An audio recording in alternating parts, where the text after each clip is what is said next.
Assalamualaikum warahmatullahi wabarakatuh. Habibun, ya Bu. Kabul. Ya Bu. Tadi kawan-kawan dulu untuk kegiatan hari ini ada kegiatan untuk guru kita bergerak yang mau mengadakan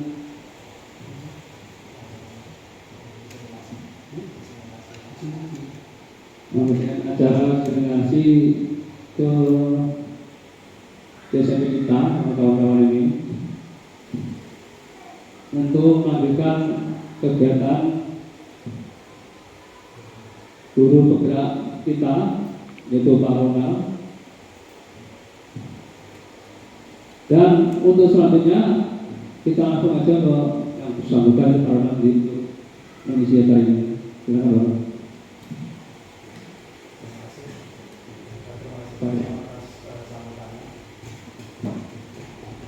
Assalamualaikum warahmatullahi wabarakatuh. Yang terhormat Kepala SMP 1 Bapak Suyono, Saudara Amerika dan saya hormati Bapak Ibu Dewan Guru SMP 1 Musidi Lampung. Pertama-tama adalah kita bersyukur atas nikmat yang telah Allah Subhanahu Wa Taala Tuhan Yang Maha Esa berikan kepada kita sehingga kita dapat bersilaturahmi di ruangan ini, dapat bersama di ruangan ini mudah-mudahan dalam keadaan sehat walafiat. Selawat dan salam marilah kita senantiasa sanjungan kepada junjungan kita Nabi Muhammad Sallallahu Alaihi Wasallam. Semoga kita mendapatkan sahabat dari baginda Rasulullah Sallallahu Alaihi Wasallam. Yang terhormat Pak Suyono dan yang saya hormati Bapak Ibu Dewan Guru SMP 1 Suci. Pada kesempatan kali ini izinkanlah saya menyampaikan rancangan tindakan aksi nyata dan juga diseminasi budaya positif yang setelah saya peroleh pada pendidikan guru penggerak angkatan 11 tahun 2024. Jadi ada beberapa hal yang akan saya paparkan pada kesempatan kali ini. Yang pertama, langsung saja mungkin ke rancangan tindakan aksi nyata. Jadi ini adalah rancangan tindakan aksi nyata yang akan saya laksanakan dan juga telah saya laksanakan rancangannya. Jadi yang pertama latar belakang. Jadi latar belakang saya menuliskan konsep inti dari budaya positif itu belum dipahami secara merata oleh keluarga sekolah, sehingga lingkungan sekolah yang positif bagi anak belum dapat tercipta dengan baik. Jadi berdasarkan masalah tersebut maka diperlukan dilaksanakannya sebuah aksi nyata dalam bentuk pembebasan pemahaman agar terbangun budaya positif di sekolah, khususnya di SMP 1 Musidi Lampung. Adapun tujuan aksi nyata saya yang pertama meningkatkan pemahaman warga sekolah tentang budaya positif dan yang kedua terbentuknya motivasi intrinsik pada murid melalui pembuatan keyakinan sekolah ataupun keyakinan kelas. Adapun tolak ukur keberhasilan rancangan aksi nyata saya ada 4. Yang pertama terlaksananya diseminasi pemahaman budaya positif di sekolah dan ini terlaksana pada hari ini dan semoga tercipta pemahaman bersama tentang budaya positif di sekolah. Dan yang kedua terciptanya keyakinan kelas melalui kesepakatan yang dilakukan wali kelas dan murid. Dan yang ketiga keluarga sekolah saling bersinergisitas dalam menjalankan keyakinan sekolah yang telah disepakati. Dan yang terakhir adanya sertifikat institusi sebagai alat utama dalam menyelesaikan persoalan di sekolah ataupun di kelas. Kemudian lini masanya, yang pertama berkoordinasi dengan kepala sekolah dan wali kelas, yang kedua melakukan diseminasi konsep budaya positif, dan yang ketiga menyusun keyakinan kelas dan menegakkannya di dinding kelas. Adapun dukungan yang dibutuhkan yakni kepala sekolah, dukungan dari kepala sekolah Bapak Suyono, dan juga dukungan dari wali kelas 789 beserta guru BK, dan juga dukungan dari rekan guru, dukungan dari murid SMP 1 Suci, dan juga tentunya sarana untuk membuat keyakinan kelas seperti karton, kemudian HPS. Nah, karena ini rencananya pembuatannya melalui Canva, jadi melalui Canva dan juga kertas HPS untuk sarana yang bersama yang dibutuhkan. Kemudian yang kedua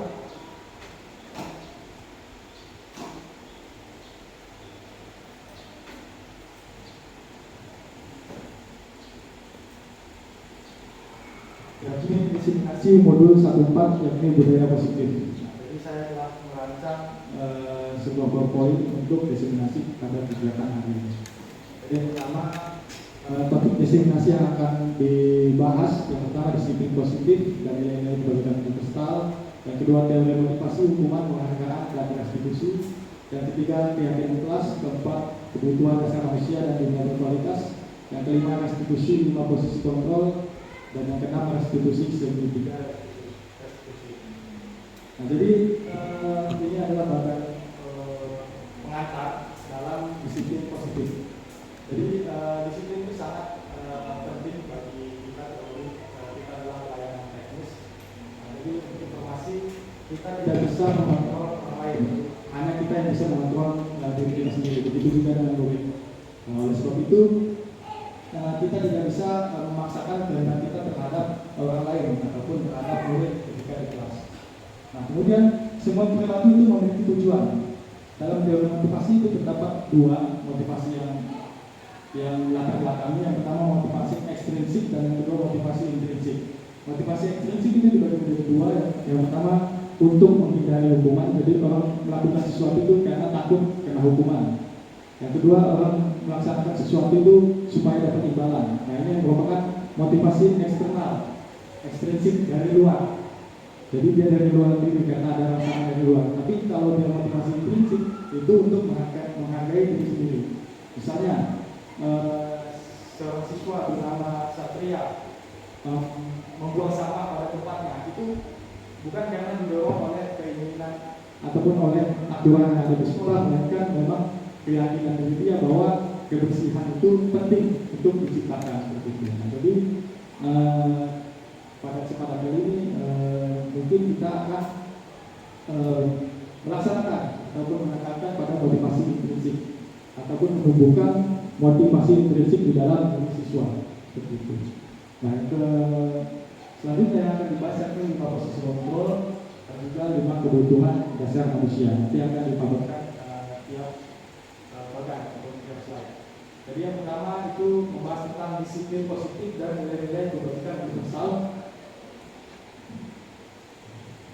Nah, saat ini menjadi ada sebuah perubahan paradigma, yaitu perubahan stimulus respon untuk paradigma stimulus respon menjadi perubahan ke paradigma teori kontrol. Jadi kita pada dasarnya itu tidak bisa mengontrol seseorang karena orang memiliki kemerdekaan sendiri. Kemerdekaan tidak bisa diintervensi oleh orang lain. Nah, dalam teori stimulus respon itu kita coba mengubah orang agar berpandangan sama dengan kita. Namun dalam teori kontrol itu kita berusaha memahami pandangan orang lain tentang dirinya. Jadi kita tidak bisa mengintervensi seseorang dalam memandang sesuatu. Kemudian dalam stimulus respon perilaku buruk dilihat sebagai suatu kesalahan. Sedangkan dalam teori kontrol itu semua perilaku memiliki tujuan. Nah, jadi ada latar belakangi seseorang melakukan suatu hal. Jadi kita tidak bisa serta-merta langsung menjustifikasi seseorang ketika melakukan sebuah kesalahan ataupun perilaku buruk. Selanjutnya, orang lain tidak bisa mengontrol diri kita sendiri. Namun dalam teori kontrol hanya kita yang bisa mengontrol diri kita sendiri. Jadi dalam teori kontrol itu kemerdekaan murni ada di dalam diri kita sendiri. Kemudian kita bisa mengontrol orang lain, namun dalam teori kontrol kita tidak bisa mengontrol orang lain karena tadi ada kemerdekaan yang ada di dalam diri seseorang itu sendiri. Kemudian pemaksaan ada pada saat rujukan gagal. Jadi kalau gagal itu harus dipaksa. Tapi kalau dia dari teori kontrol, kalau dia gagal ataupun kalau dia gagal, maka perlu ada kolaborasi dan juga konsensus. Misalnya si anak itu nakal, jadi kita tidak boleh langsung menjustifikasi, namun dengan berkolaborasi dengan rekan guru, murid dan juga orang tua supaya mendapatkan pencerahan ataupun solusi bersama yang lebih baik untuk anak itu sendiri. Kemudian kalau dalam teori stimulus respon itu model berpikirnya menang kalah. Tapi kalau dia teori kontrol dia win solution, jadi saling menang, tidak ada yang kalah. Kemudian disiplin dalam bahasa Yunani itu berarti belajar. Jadi disiplin itu pada dasarnya itu membuat orang menggali potensinya menuju sebuah tujuan apa yang dihargai. Namun dalam budaya kita makna kata disiplin telah berubah menjadi sesuatu yang dilakukan seseorang pada orang lain untuk mendapatkan kepatuhan. Nah, jadi ini disiplin yang umumnya terjadi di lingkungan itu umumnya karena untuk mendapatkan kepatuhan. Padahal disiplin sendiri itu dia artinya itu membebaskan, bukan mengekang seperti itu. Nah, kemudian ada nilai-nilai kebajikan universal. Jadi nilai-nilai kebajikan universal itu pada dasarnya sudah kita terapkan dan juga telah kita laksanakan, bahkan sudah diimplementasikan dalam kurikulum merdeka. Jadi nilai-nilai kebajikan universal ialah setiap perilaku atau perbuatan yang memiliki tujuan. Nah, tujuan ini tentu harus tujuan yang mulia, tujuan yang positif. Nah, nilai-nilai kebajikan universal yang tercantum dalam dunia pendidikan kita yakni profil belajar Pancasila. Ada 6. Yang pertama, beriman bertakwa kepada Tuhan Yang Maha Esa dan berakhlak mulia, mandiri, bernalar kritis, berkebinekaan global, bergotong dan kreatif. Nah, ini adalah nilai-nilai kebajikan universal yang harus kita tanamkan terlebih dahulu di dalam diri kita terlebih dahulu sebagai seorang guru sebelum kita tanamkan kepada murid-murid kita. Yang kedua, demokratisasi hukuman dan penghargaan serta restitusi. Nah, jadi Bapak Ibu bisa dilihat hukuman di sekolah dapat mendisiplinkan anak. Ini setuju atau tidak? Yang setuju? Ada? Hukuman di sekolah dapat mendisiplinkan anak. Ada yang setuju?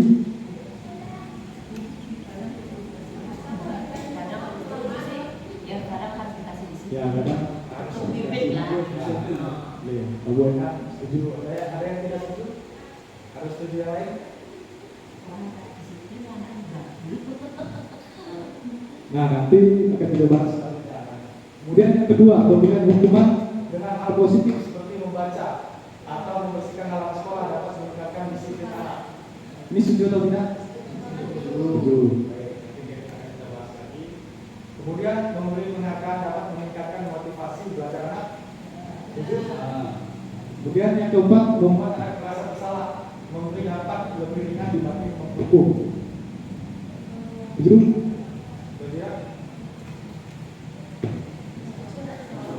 Setuju. Nah, baik, nanti akan dijawab secara tersirat pada pembahasan yang akan kita bahas bersama. Nah, jadi sebetulnya tadi sudah saya singgung di awal, itu motivasi perilaku manusia. Jadi seseorang itu melakukan sesuatu itu tentu ada motivasinya. Nah, jadi ada dua motivasi utama, yaitu motivasi eksternal dan internal.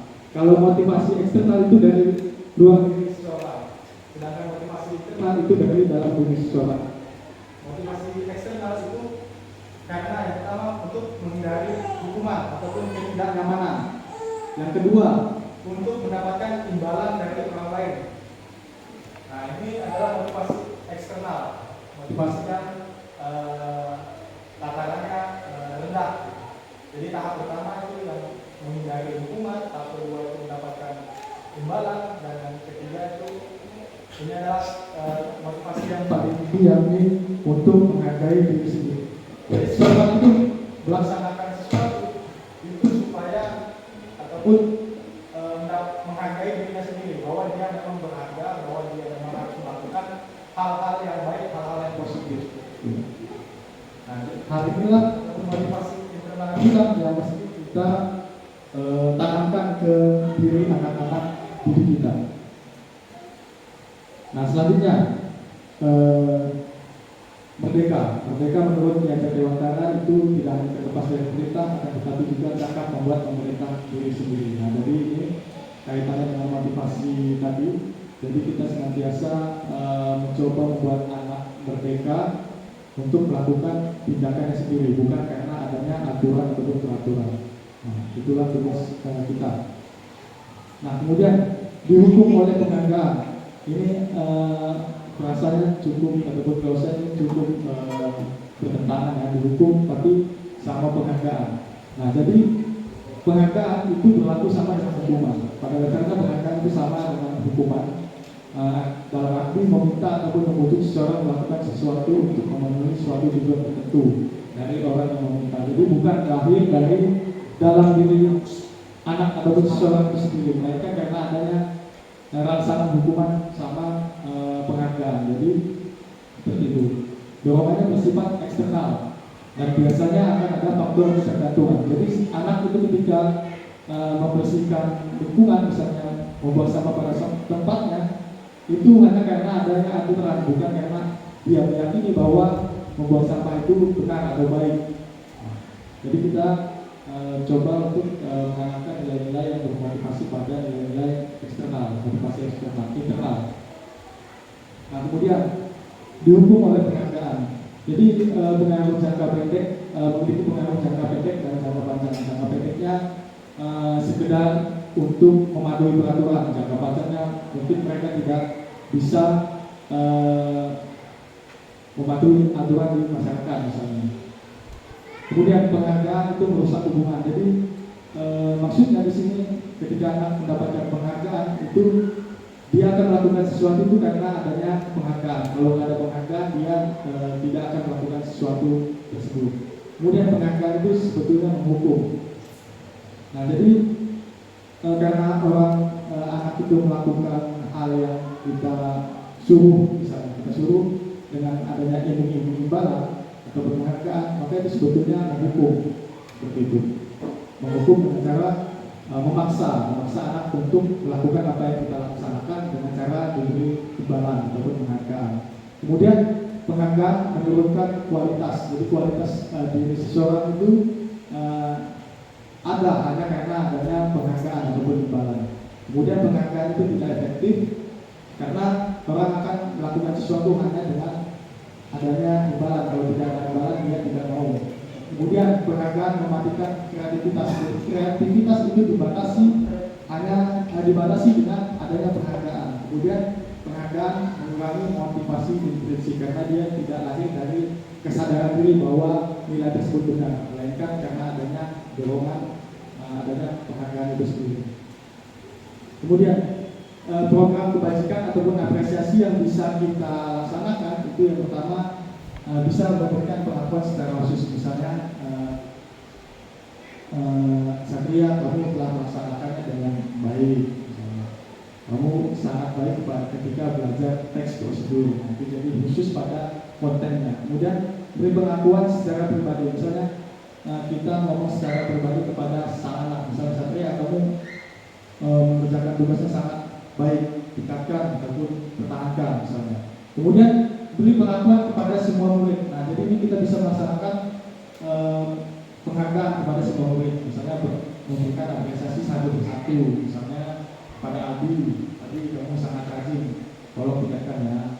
Untuk Anis, coba tingkatkan lagi dengan cara kolaborasi dengan kawannya, seperti itu.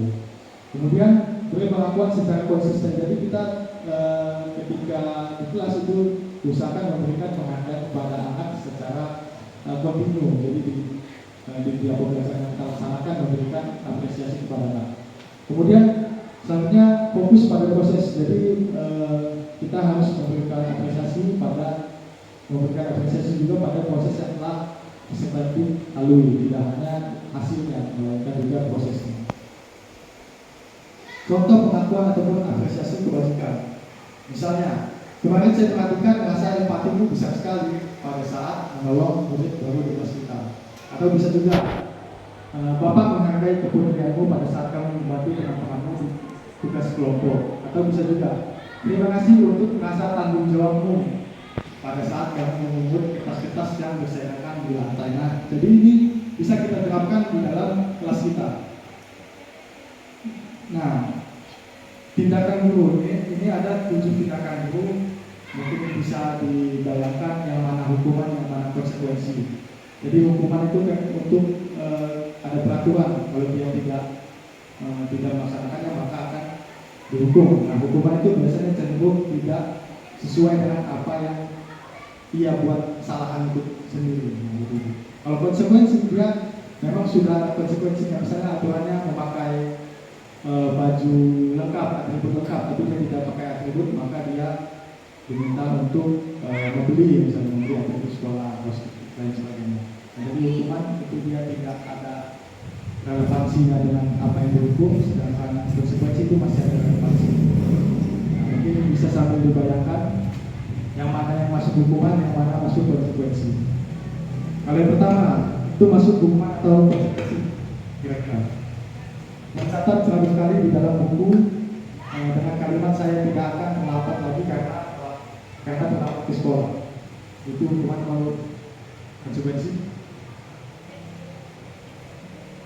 Tidak bisa jawab, benar. Hukuman atau konsekuensi?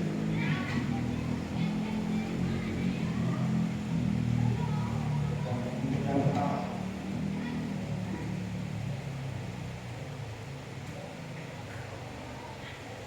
Cuma kalau konsekuensi.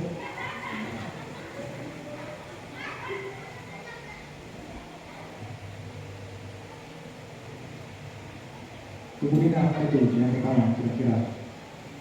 Dia masuk hukuman atau konsekuensi? Hukuman. Baik, yang kedua, Bu Dewi, hukuman atau konsekuensi? Lari mengelilingi lapangan basket 2 kali karena terlambat hadir di sekolah.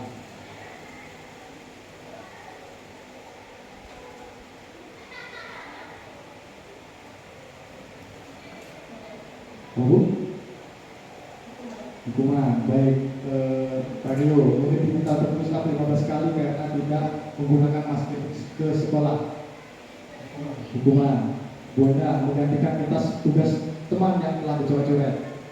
Masuk konsekuensi.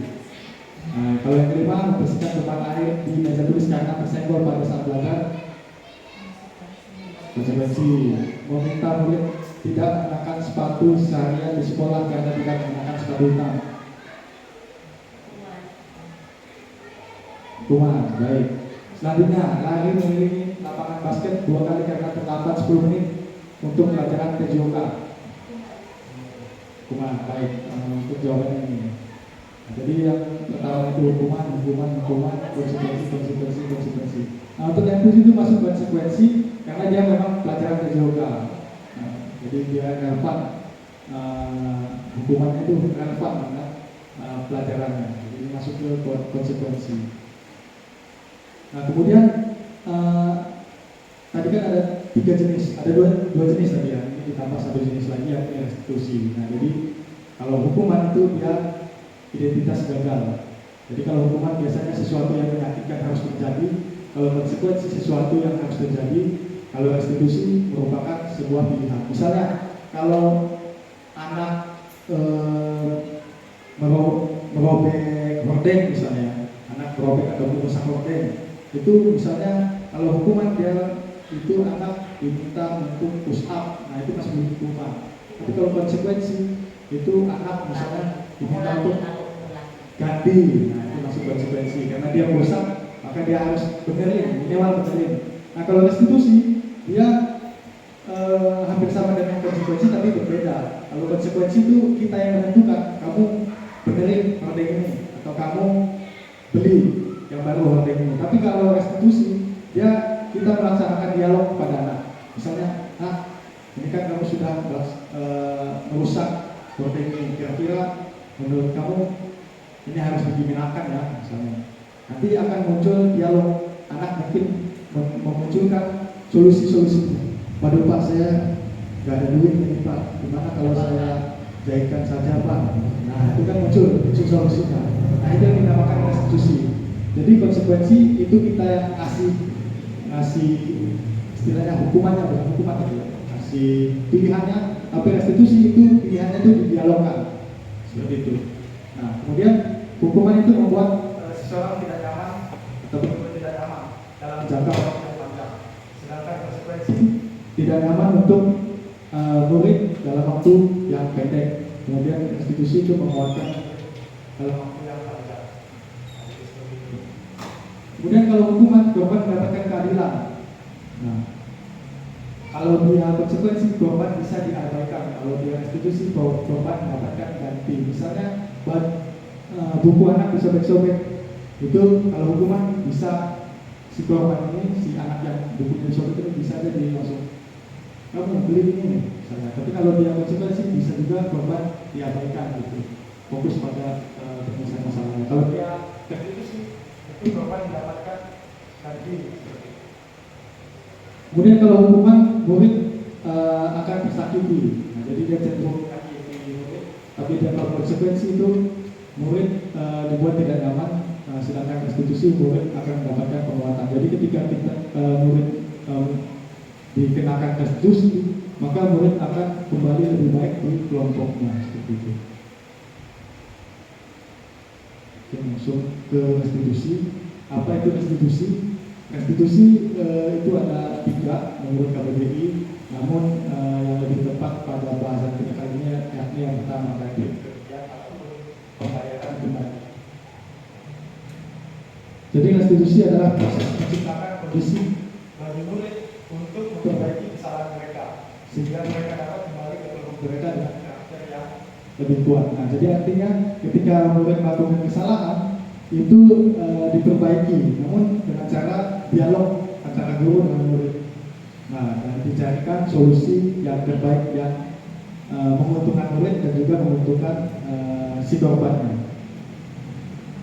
Nah, kemudian restitusi juga merupakan proses kolaboratif yang mengajarkan murid untuk mencari solusi atas masalah mereka dan membantu murid untuk berpikir ingin menjadi orang seperti apa dan bagaimana mereka memperlakukan orang lain. Nah, jadi seperti itu. Jadi adanya solusi yang dicari bersama, tapi lebih ditekankan dengan anak yang mencari solusi itu sendiri.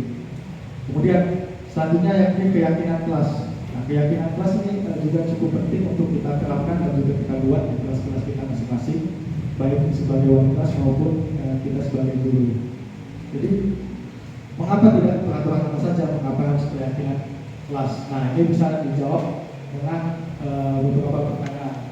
Yang pertama, mengapa kita memiliki peraturan harus menggunakan helm bila mengendarai roda 2?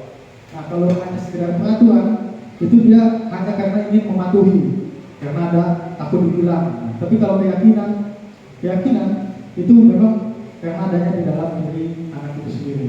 Oh, saya kalau nggak pakai helm itu bisa membahayakan saya ketika kalau saya jatuh nanti. Nah, itu. Jadi kalau peraturan hanya sebatas untuk menghindari hukuman, tapi dia kalau keyakinan memang lahir dari diri dia sendiri, seperti itu. Nah, selanjutnya misalnya peraturannya selalu kembalikan buku ke tempatnya.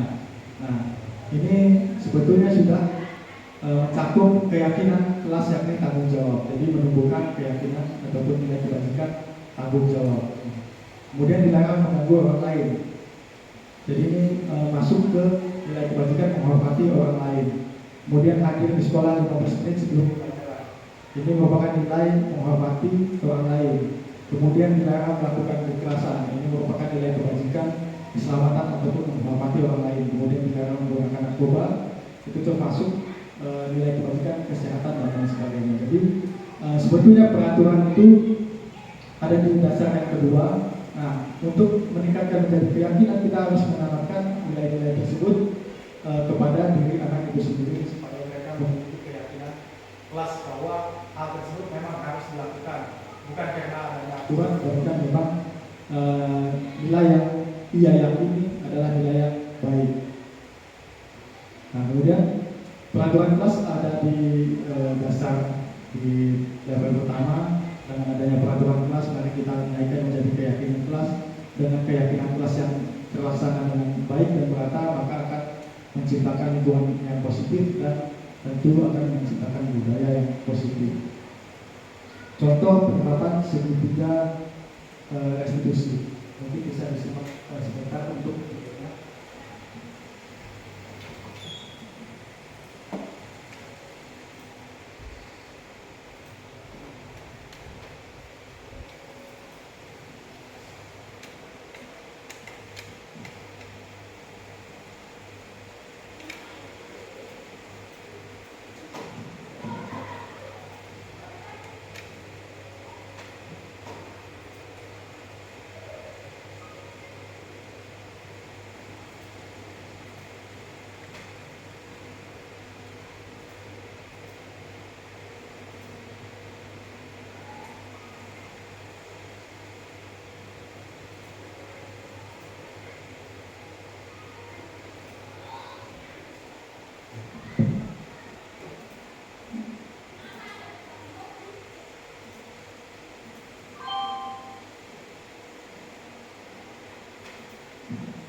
Kira-kira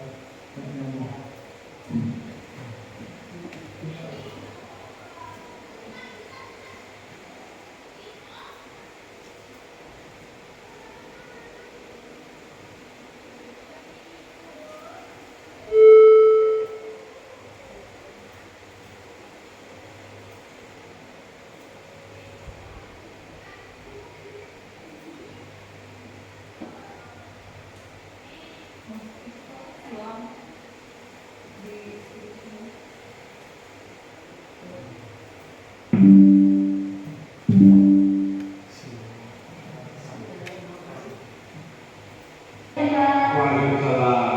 Silakan Ibu. Apakah selalu mengapa Bapak kami di sini? Kemarin waktu dilatih selama semester saya diproses Pak. Coba kamu ceritakan bagaimana kronologi kejadian tersebut. Jadi waktu itu saya membawa catatan kecil dalam ruangan dilatih selama semester dan dilatih oleh pengawas Pak. Oh begitu. Bapak yakin tidak ada sesuai sebelumnya. Kamu sudah baik mengakui kesalahan yang sudah kamu lakukan. Ya Pak, saya minta maaf. Tapi kenapa kamu sampai mencontek? Karena pelajarannya begitu sulit, jadi saya memutuskan untuk membawa catatan kecil. Saya minta maaf Pak. Tindakan itu benar atau salah menurut kamu? Salah Pak, saya tidak jujur dalam mengerjakan penilaian seperti NSNP. Jadi untuk kedepannya apa yang akan kita lakukan saat ujian berlangsung? Saya akan belajar lebih tekun, Pak, dan bertanya kepada guru masa apabila saya belum paham tentang materi pembelajaran. Bagus.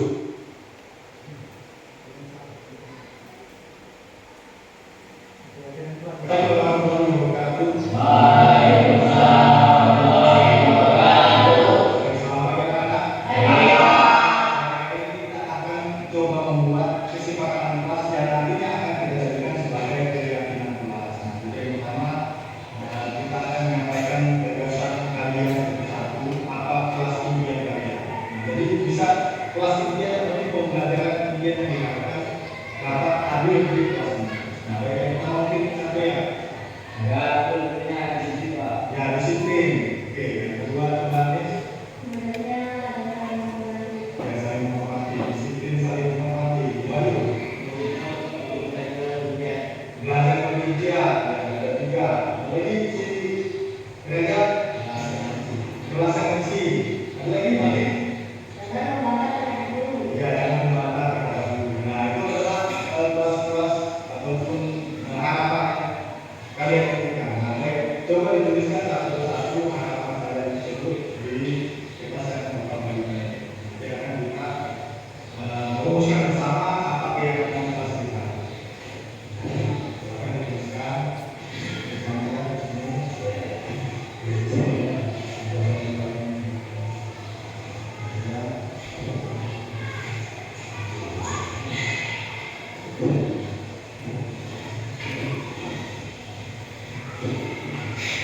Jadi silakan dituliskan saja, dituliskan langsung pada harapan kalian terhadap kelas atau pembelajaran di kelas ini.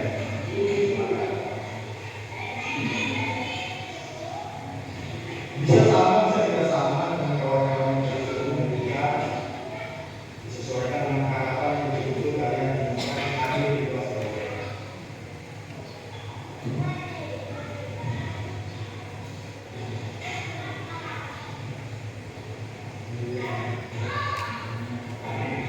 Ya, baik, kalau sudah silakan diberikan.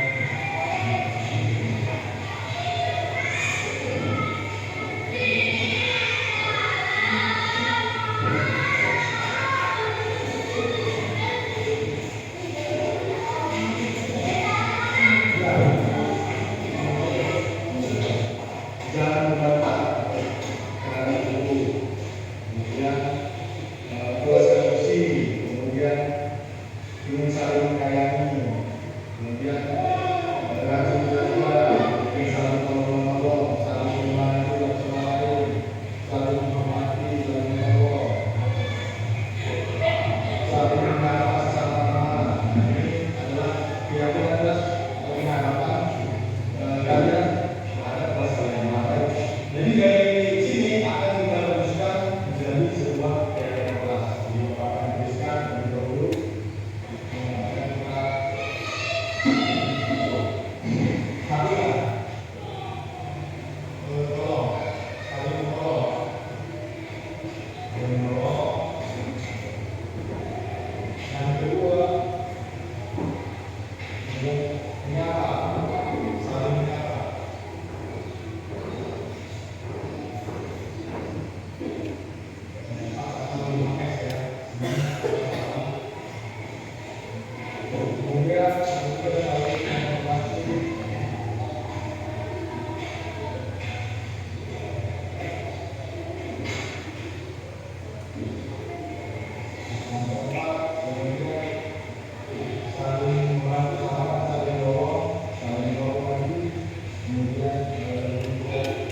Kemudian melalui itu masuk ke saling membantu satu komunikasinya.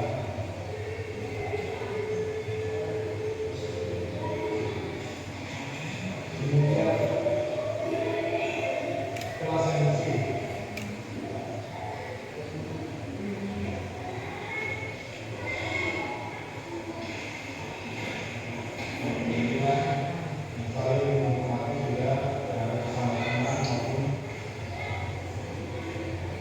Kalian akan hadir di kelas kalian di dalam pembelajaran di sekolah.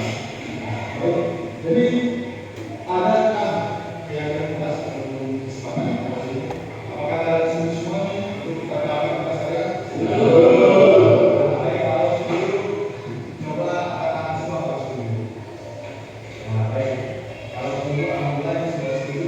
Kalau sudah pada setuju, jadi kita sepakati semua ya. Kita sepakat semua bahwa ini akan menjadi keyakinan kelas kalian.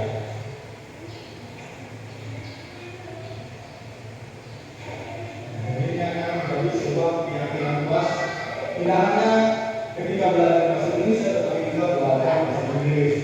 Ketika kerja, jadi sekarang ini berlaku untuk kelas kalian di semua mata pelajaran. Jadi ketika ada pembelajaran matematika, kalian kita harus saling tolong-tolong, kecuali dalam ulangan atau proses itu di masalah sendiri. Kalau sudah semua, ini akan Bapak berikan dan nanti akan Bapak berikan di dalam ini supaya kalian ingat bahwa kita ada keyakinan kelas ini.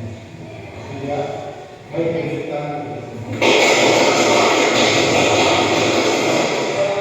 perjuangan keyakinan kelas, mari kita yakin bersama kita harus melaksanakan itu bukan karena ada peraturan tersebut, melainkan memang nilai-nilai tersebut adalah nilai-nilai yang baik untuk kita jalankan dari teman-teman di kota yang aman dan benar.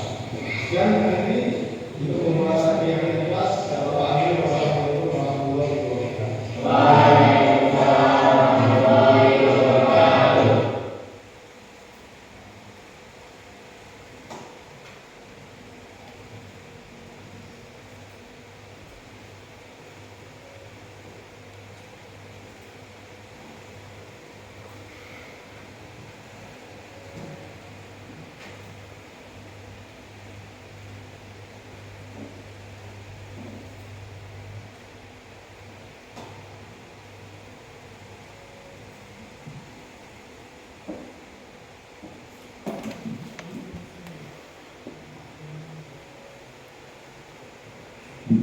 Bapak Ibu, tadi adalah contoh pembuatan keyakinan kelas yang salah yang duluan. Jadi kita sebisa mungkin di luar kelas itu bisa buat keyakinan kelas supaya anak-anak itu dapat menjalankan pembelajaran dengan baik dan juga aman dan nyaman. Baik, lanjut selanjutnya ialah kebutuhan dasar manusia dan dunia berkualitas. Jadi pada dasarnya kebutuhan dasar manusia itu ada 5. Yang pertama kebertahan hidup, yang kedua penguasaan, yang ketiga kebebasan, yang keempat kesenangan, dan yang kelima ialah rasa sayang dan rasa diterima. Nah, ini contoh kasusnya, misalnya perilaku siswa ini biasanya kita temukan ya, misalnya memukul teman yang menghinanya. Kebutuhan dasar yang mungkin berusaha ia penuhi ketika yang memukul teman yang menghinanya ialah kekuasaan. Nah, dia merasa memiliki kekuasaan, maka dia memukul kawannya ketika ia dihina.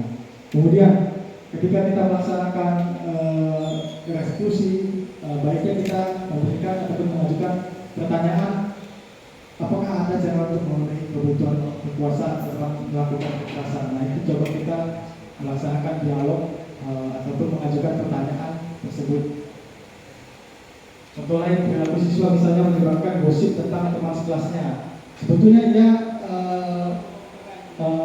membutuhkan ataupun dia berusaha memenuhi kebutuhan cinta dan kasih sayang, yang berusaha untuk mengalihkan fokus dari kawannya ke dia.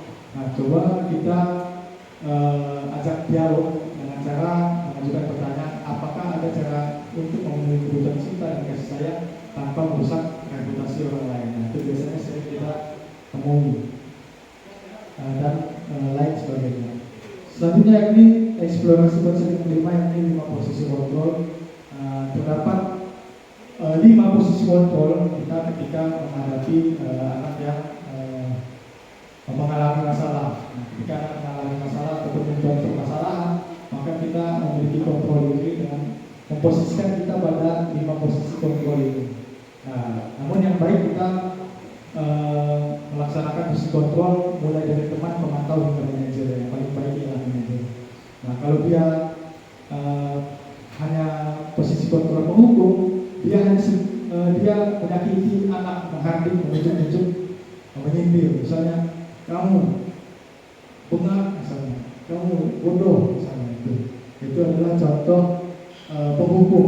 Tapi kalau dia sedikit naik menjadi pembuat merasa bersalah, dia berceramah dan mengatakan, ibu kecewa atau bapak kecewa sama kamu, kerjaan kamu jelek, misalnya seperti itu, atau kamu seharusnya seperti ini misalnya.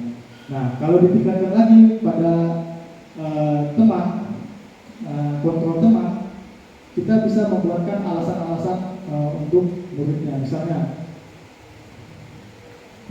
apa alasan kamu melakukan hal tersebut? Nah, coba kamu jangan kayak gitu, karena kalau kamu melaksanakan ataupun merusak meja guru, maka kamu membuat guru tidak bisa meletakkan barang-barangnya. Jadi seperti itu. Jadi pendekatan sebagai teman. Nah, ada juga pendekatan sebagai pemantau. Pemantau ini dia menghitung dan mengukur. Biasanya dia memberikan apresiasi berupa stiker ataupun hadiah.